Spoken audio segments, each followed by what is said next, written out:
વ્યથા ભીતરમાં હોય છે, વેદના મનની અંદર હોય છે. વ્યથા અને વેદના બહારના નથી, આપણા પોતાના જ છે. જે આપણું છે એનો સ્વીકાર કરવો જ રહ્યો. આપણી વ્યથા, વેદના, આપત્તિ, અસંતોષ અને મોહ કોઈકનાથી છે એવું માનવું, મનાવવું આત્મવંચના છે. હદથી વધારે વ્યથા અને વેદનાથી થાકીએ ત્યારે એમાંથી જ કોઈ રસ્તો સૂઝે. આનંદ તો ભીતરમાં ભરપૂર છે અને એકવાર આવા આનંદનું અમૃત મળે તો પછી સર્વત્ર આનંદની રેલ મચેલ હોય છે. આમ જોઈએ તો સૌ કોઈના જીવનમાં પરાવર્તન આવતું હોય છે. જ્યારે કોઈ અપ્રિય અનિષ્ટ આવી પડે છે ત્યારે મનુષ્ય અસહ્ય વેદના અનુભવે છે. એ વખતે એને પક્ષીનો કલરવ, મોજાઓના ઘૂઘવાટ, વૃક્ષોના પમરાટ, ભ્રમરનો ગુંજારવ, સૂર્યનો ઉદય કે પ્રભાતે છડી પોકારતો કૂકડાનો અવાજ એને ગમતો નથી. આ બધા અસ્તિત્વના ઉત્સવને તે માણી શકતો નથી. જે સુજ્ઞ મનુષ્ય વ્યથા વેદનામાંથી બહાર નીકળવાની કેડી શોધી કાઢે છે, પોતાનું પ્રવૃત્તિનું સુકાન બદલે છે, સુકાન બદલી શકનારા નસીબદાર હોય છે. સુલસા એવી નસીબદાર હતી. એને ભાઈ કરતાંય સવાયો ભાઈ અભયકુમાર મળી ગયો. અભયકુમાર એટલે હીરની, ખમીરની અને અમીરીની સંપદા. એની વાણીની સાથે સ્મિત, આંસુ અને ઉષ્મા હતી. એટલે જ સુલસાની વ્યથા વેદનાને ઉપશાંત કરતા સુલસાના હૃદયમાં વસંત મોહરી ઉઠી હતી. પરંતુ હજુ 32 પુત્રવધુઓને પતિ મૃત્યુથી ઉપજેલો વિષાદ વિરમ્યો ન હતો. ઉદાસી દૂર થઈ ન હતી. અભયકુમાર જાણતા હતા, એ ઈચ્છતા હતા કે 32 સ્ત્રીઓ શરીરે ચોંટેલી દરિયાની રેતીની જેમ ઉદાસીને ખંખેરી નાખે, એમને નવી દિશા મળે અને મનોદશા સુધરે. તેઓ જીવતી લાશો બનીને ન જીવવી જોઈએ, તે શબવત બની ન રહે. તેમની આંતર ચેતના જાગૃત થવી જોઈએ અને ભવસાગરને તરવા સમર્થ બનવી જોઈએ. અભયકુમારે બીજા દિવસે સુલસાની હવેલીમાં જઈ ખાસ સુલસાની 32 પુત્રવધુઓને કે જે હજુ યૌવનના આંગણે ઊભી હતી અને એમનું સૌભાગ્ય લૂંટાઈ ગયું હતું, તેમને સમજાવવાનો સંકલ્પ કરીને ગયા. સુલસાએ અભયકુમારનું સ્વાગત કર્યું, આવકાર આપ્યો, ભદ્રાસન પર બેસાડી પોતે અને 32 પુત્રવધુઓ સામે બેઠી. અભયકુમારે કહ્યું, હું તમને શ્રી કૃષ્ણના મૃત્યુ સમયની ઘટના સંભળાવું છું. શ્રી કૃષ્ણના મૃત્યુ પછી તેમના મોટા ભાઈ બલરામ કૃષ્ણના મૃતદેહને પોતાના ખભા ઉપર ઉપાડીને 6 મહિના સુધી ફરતા રહ્યા. તેઓ રોજ કૃષ્ણના દેહનું પુષ્પચંદનથી પૂજન અર્ચન કરતા. બળદેવ વાસુદેવનો પ્રેમ અદ્વિતીય અને અગાધ હતો. બળદેવ પ્રત્યે પ્રેમ ધરાવનાર એક દેવ તેણે અવધિ જ્ઞાનથી જાણ્યું. ભ્રાતૃવત્સલ બલરામ કૃષ્ણના મૃતદેહને લઈને પરિભ્રમણ કરે છે, તો હું તેમની પાસે જઈને બોધ આપું, કેમ કે બલરામે મારી પાસે વચન માંગેલું કે જો તું દેવ થાય તો મને વિપત્તિમાં બોધ આપવા આવજે. તે દેવે મનુષ્યનું રૂપ કર્યું. તેણે એક પાષાણનો રથ બનાવ્યો. પર્વત ઉપરથી એ રથ ઉતરી રહ્યો હતો. દેવે એ રથને ભાંગી નાખ્યો. પછી એ ભાંગેલા રથને સાંધવાની મહેનત કરવા લાગ્યો. બળદેવે આ દ્રશ્ય જોયું અને કહ્યું, અરે મૂર્ખ, ગિરી ઉપરથી ઉતરતા ઉતરતા જે રથના ટુકડે ટુકડા થઈ ગયા છે, એવા આ પાછળના રથને સાંધવાનો વ્યર્થ પ્રયત્ન કેમ કરે છે?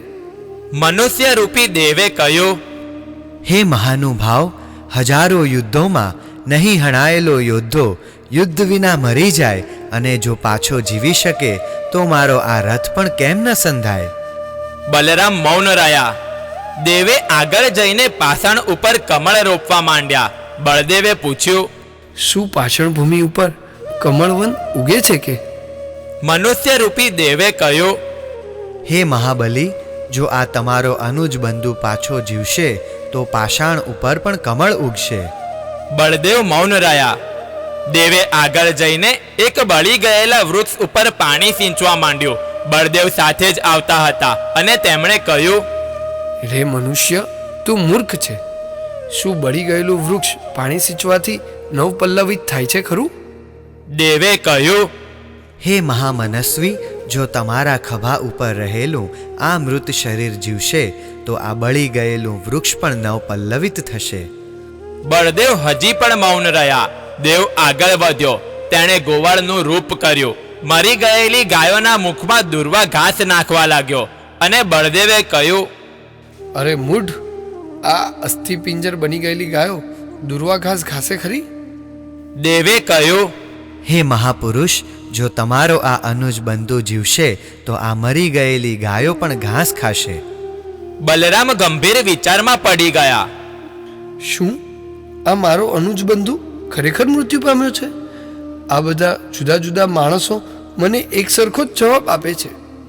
દેવે તરત જ પોતાનું દેવ સ્વરૂપ પ્રગટ કર્યું અને કહ્યું, હું તમારો સારથી સિદ્ધાર્થ છું. દીક્ષા લઈ મૃત્યુ પામી હું દેવ થયો છું. તમે એ વખતે મને કહેલું કે તું દેવ થાય તો મને બોધ આપવા આવજે, માટે હું આવ્યો છું. બળદેવે કહ્યું, હે સિદ્ધાર્થ, તમે અહીં આવીને મને જાગૃત કર્યો છે, મારી મોહદશા દૂર કરી છે. તે બહુ સારું કર્યું. પણ મારા લઘુભ્રાતાના મૃત્યુથી હું અત્યંત વ્યથિત છું, સંતપ્ત છું. હવે હું શું કરું? ક્યાં જાઉં?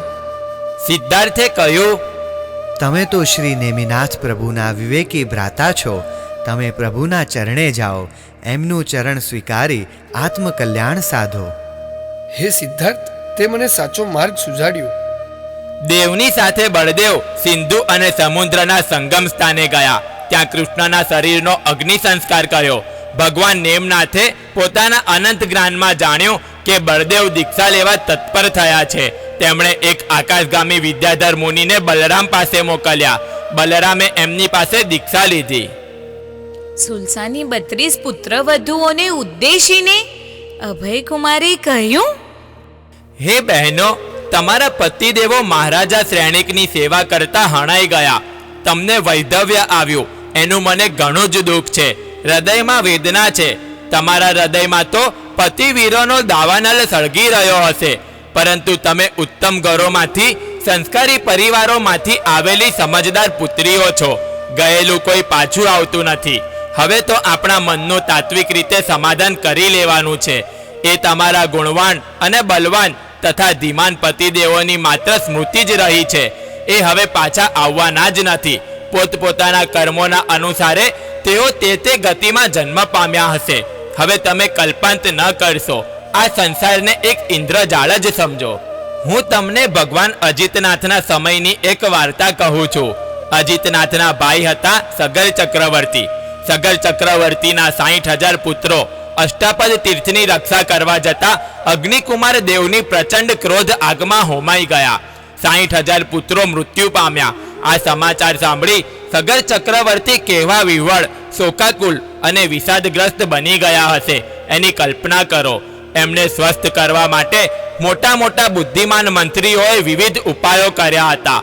સુબુદ્ધિ નામના એક મહામંત્રીએ ચક્રવર્તીને કહ્યું, હે રાજેશ્વર, આ સંસાર એક ઇન્દ્રજાળ છે એમ સમજો. હું આપને એક કથા કહું છું. આપ શાંતિથી સાંભળો, વિલાપ ન કરો. આ ભરત ક્ષેત્રમાં એક માયા નગરી હતી. એમાં વિદ્યાપતિ રાજા હતો. તે જિનેશ્વરોનો અનુયાયી હતો, સદાચારી હતો, પ્રજાવત્સલ હતો, મર્યાદાશીલ, દયાળુ અને શીલવાન હતો. તેની કીર્તિ ચારેય દિશાઓમાં ફેલાયેલી હતી. એક દિવસની વાત છે. રાજા રાજસભામાં રાજસિંહાસન પર બેઠા હતા. ત્યાં દ્વારપાલે રાજા પાસે આવીને નમન કરી વિનયપૂર્વક કહ્યું, હે રાજેશ્વર, કોઈ પુરુષ હાથમાં પુષ્પમાળા લઈને આવ્યો છે. એ આપના દર્શન કરવા ઈચ્છે છે. એને આવવા દઉં? રાજાએ આવવાની આજ્ઞા આપી. એક પ્રતાપી પુરુષ રાજસભામાં પ્રવેશ્યો. જાણે બુધ સૂર્યમંડળમાં પ્રવેશ કરે તેમ તેણે રાજસભામાં પ્રવેશ કર્યો. તેણે પુષ્પમાળા રાજાને અર્પણ કરી. યોગ્ય આસને તે બેઠો. રાજાએ જરા ભ્રુકુટી ઊંચી કરી હાસ્યથી હોઠ ફૂલાવી પ્રેમથી પૂછ્યું, હે દ્વિજ શ્રેષ્ઠ, તમારો પરિચય આપશો? બ્રાહ્મણે નમસ્કાર કરી વિનયથી પ્રત્યુત્તર આપ્યો, હે રાજેશ્વર, જળનો આધાર જેમ સમુદ્ર હોય છે ને તેજનો આધાર જેમ સૂર્ય હોય છે, તેમ સર્વે મનુષ્યના તમે આધાર છો. તમે મારો પરિચય પૂછ્યો, તેથી કરીને હું નમ્રપણે કહું છું, હું ચારેય વેદોને જાણું છું. ધનુર્વિદ્યા વગેરેમાં ગુરુઓનો પણ ગુરુ છું. સર્વ પ્રકારની કારીગરીમાં પ્રત્યક્ષ વિશ્વકર્મા સમાન છું. ગાન, જ્ઞાન અને નૃત્ય આદિ કલાઓમાં સાક્ષાત દેવી સરસ્વતી તુલ્ય છું. રત્ન, મણિ અને માણેકના વ્યવહારમાં મોટા મોટા વેપારીઓના પિતાના સ્થાને છું. વાણી વિલાસમાં મોટા મોટા ભાટ ચરણોનો હું ઉપાધ્યાય છું. બાકી તરણ સ્પર્ધા વગેરે કળાઓમાં મારી કુશળતા તો અદ્વિતીય છે. પરંતુ રાજન, અત્યારે તો હું માત્ર ને માત્ર ઇન્દ્રજાળના પ્રયોગ માટે જ આપણી પાસે આવ્યો છું. હે રાજેશ્વર, ઇન્દ્રજાળમાં હું આપને અહીં બેઠા બેઠા અતિ સુંદર ઉદ્યાનો બતાવી શકું છું. વસંત, ગ્રીષ્મ, શિશિર આદિ ઋતુઓનું પરિવર્તન કરીને બતાવી શકું છું. આકાશમાં ગંધર્વોના ગીત અને સંગીત પ્રગટ કરી શકું છું. ક્ષણ માત્રમાં હું અદ્રશ્ય થઈ અને ફરી પાછું દ્રશ્યમાન થઈ શકું છું. રાજન, ખેરના સળગતા અંગારા મીઠાઈની જેમ હું ખાઈ શકું છું અને તપેલા લોઢાના ટુકડા હું સોપારીની જેમ ચાવી જઈ શકું છું. તમે કહો તે જલચર, સ્થળચર કે ખેચર જીવોના હું રૂપ ધારણ કરી શકું છું. અરે, હું દૂરથી પણ ઈચ્છિત વસ્તુઓ અહીં લાવી શકું છું. પદાર્થોના વર્ણ અને રૂપ તત્કાલ બદલી શકું છું. અને આવા બીજા અનેક આશ્ચર્યકારી જાદુ અને પ્રયોગો હું તમને બતાવી શકું છું. તમે મારો કળા વૈભવ જોઈને જીવન સફળ કરો અને મને કૃતાર્થ કરો. રાજાએ જરા નફરત ભર્યા સ્વરે કહ્યું, હે કલાકાર, પરમાર્થને પામવાની યોગ્યતાવાળા તારા આ આત્માને તે આવી શુલ્લક કળાઓ પ્રાપ્ત કરવા કદરથી જ કર્યો છે. તારી આ તુચ્છ વિદ્યાઓ, જાદુ જોનાર પુરુષોની બુદ્ધિ પણ ભ્રષ્ટ થાય છે. આ તો જેમ ઉંદર પકડવા કોઈ મૂળમાં પહાડ ખોદે, માછલા પકડવા કોઈ આખું સરોવર સૂકવી નાખે, લાકડું મેળવવા જેમ કોઈ આમ્રવંજ છેદી નાખે, ચૂનો મેળવવા જેમ કોઈ ચંદ્રકાંત મળીને બાળી નાખે, શરીર પર પડેલા ઘાવ પર પાટું બાંધવા જેમ કોઈ દેવદુષ્યને ફાડી નાખે, એક ખીલી કાઢવા માટે કોઈ મોટું દેવાલય તોડી નાખે, તેમ શુદ્ધ સ્ફટિક જેવા આત્માને પામવાને બદલે તું ઇન્દ્રજાળ રચીને લોકોનું મનોરંજન કરવા નીકળ્યો છે. ઠીક છે, તમે બ્રાહ્મણ છો, યાચક છો. તમારે જોઈએ એટલું ધન આપું. મારી પાસે આવેલો યાચક ખાલી હાથે પાછો જતો નથી. પેલો કલાકાર રાજાના શબ્દો સાંભળી ભીતરમાં સમસમી ઉઠ્યો. છતાં શાંત સ્વરે તેણે કહ્યું, હું આંધળો, લૂલો લંગડો કે નપુંસક નથી. હું દયાપાત્ર નથી. તમે દાન આપવામાં ભલે કલ્પવૃક્ષ સમાન છો, પરંતુ હું મારી કળા બતાવ્યા વિના દાન લઈશ નહીં. આપને મારા નમસ્કાર હો રાજન. એમ કહીને એ ઇન્દ્રજાલિક રાજસભામાંથી બહાર નીકળી ગયો. થોડા દિવસો વીત્યા. એ જ ઇન્દ્રજાલિક બ્રાહ્મણનો વેશ કરીને, હાથમાં ભેટ લઈને એ જ રાજાની રાજસભામાં દ્વારે આવીને ઊભો. રાજાની આજ્ઞાથી દ્વારપાલે તેને રાજસભામાં પ્રવેશવાની અનુમતિ આપી. રાજાની સામે ઊભા રહી બંને હાથ ઊંચા કરી આશીર્વાદના વેદ મંત્રો બોલ્યો. રાજાએ એની સામે કૃપા દ્રષ્ટિથી જોયું. તે આસન પર બેઠો. રાજાએ પૂછ્યું, તમે કોણ છો અને અહીં કેમ આવ્યા છો? બ્રાહ્મણે મસ્તકે અંજલિ જોડીને કહ્યું, હે મહારાજા, હું નૈમિતિક છું. મૂર્તિમંત જ્ઞાન સમાન સદગુરુની ઉપાસનાથી હું 8 અધિકરણીના ગ્રંથ, ફળાદેશના ગ્રંથ, જાતક અને ગણિતના ગ્રંથોને જાણું છું. આ બધા ગ્રંથો મને કંઠસ્થ છે. હે રાજન, તપસિદ્ધ યોગીની જેમ ભૂત, ભવિષ્ય અને વર્તમાન અર્થને હું સારી રીતે કહી આપું છું. રાજા વિદ્યાપતિએ કહ્યું, હે બ્રાહ્મણ, વર્તમાન સમયમાં તરત જ જે કંઈક નવીન થવાનું હોય તે કહો, કારણ કે તો જ તમારા જ્ઞાનની અમને પ્રતીતિ થશે. તો મહારાજા સાંભળો, આજથી 7મે દિવસે સમુદ્ર પૃથ્વીનો પ્રલય કરશે અને સમગ્ર જગત સમુદ્રમાં ગરકાવ થઈ જશે. રાજા આ કથન સાંભળીને ક્ષોભ પામ્યો, વિસ્મય પામ્યો. રાજાએ પોતાની રાજસભામાં બેઠેલા નૈમિત્તિકો સામે પ્રશ્નાર્થ દ્રષ્ટિએ જોયું. નૈમિત્તિકો પેલા નવાગંતુક બ્રાહ્મણ નૈમિત્તિકની સામે ઉપહાસ કરતા બોલ્યા, હે સ્વામી, આ કોઈ નવો જોશી થયેલો લાગે છે, અથવા એના જ્યોતિષશાસ્ત્રો નવા લખાયા લાગે છે. તેથી જ એ જગતનો પ્રલય થશે એવું અશ્રાવ્ય વચન બોલે છે. જે જ્યોતિષશાસ્ત્રો છે તે બધા જ તીર્થંકરોના શિષ્ય ગણધરોએ રચેલી દ્વાદશાંગીના આધારે જ બનેલા છે. તે પ્રમાણે વિચારતા આવું પ્રલયનું અનુમાન થતું નથી. સૂર્ય, મંગળ આદિ ગ્રહોના આધારે પણ અમે પ્રલયની વાત માની શકતા નથી. જંબુદ્વીપને ફરતો લવણ સમુદ્ર ક્યારેય પણ મર્યાદાનું ઉલ્લંઘન કરતો નથી. હા, આકાશમાંથી કોઈ નવો સમુદ્ર ઉતરી આવે કે પૃથ્વીમાંથી નવો સમુદ્ર પ્રગટ થાય અને પ્રલય થાય તો ભલે. મહારાજા, આ નવાગંતુક નૈમિત્તિક બહુ સાહસિક લાગે છે, અથવા પિશાચ અધિષ્ઠિત હોવો જોઈએ. મત કે ઉન્મત્ત લાગે છે, સ્વભાવથી વાચાળ લાગે છે, અથવા એ અકાળે જ્યોતિષશાસ્ત્ર ભણ્યો હશે. કેવું ઢંગધડા વિનાનું બોલે છે. મહારાજા, આપ તો મેરુ પર્વત જેવા સ્થિર છો અને પૃથ્વીની જેમ સર્વ સહન કરનારા છો. તેથી આવા મૂર્ખ માણસો આપની સમક્ષ સ્વચ્છંદતાથી આવું બોલી શકે છે. આવા દુશ્રાવ્ય વચનો સામાન્ય માણસ સામે પણ ન બોલાય, તો પછી આપણા જેવા સર્વસત્તાધીશ અને શક્તિનિધાન રાજા સામે કેમ જ બોલાય? મહારાજા, કદાપી પર્વતો ઉડવા માંડે, આકાશમાં પુષ્પો ઉગે, અગ્નિ શીતળતા આપે, વંધ્યા પુત્ર જન્મે, ગધેડાને શિંગડા ઉગે, પાષાણ પાણી ઉપર તરે અને નારકીના જીવોને વેદના ન હોય તો પણ આ નૈમિત્તિકની વાણી પ્રમાણભૂત નથી જ. મહારાજાએ બ્રાહ્મણ નૈમિત્તિકની સામે જોયું. નૈમિત્તિકે સ્વસ્થ શબ્દોમાં કહ્યું, હે રાજન, આપની આ સભામાં નૈમિત્તિકો માત્ર મસ્કરી કરી જાણે છે. અરે, આ તો વસંત ઋતુમાં વિનોદ કરાવનારા ભવૈયાઓ છે. હે રાજેશ્વર, આપની સભામાં જો આવા સભાસદો હોય તો બિચારી ચતુરાઈ જશે ક્યાં?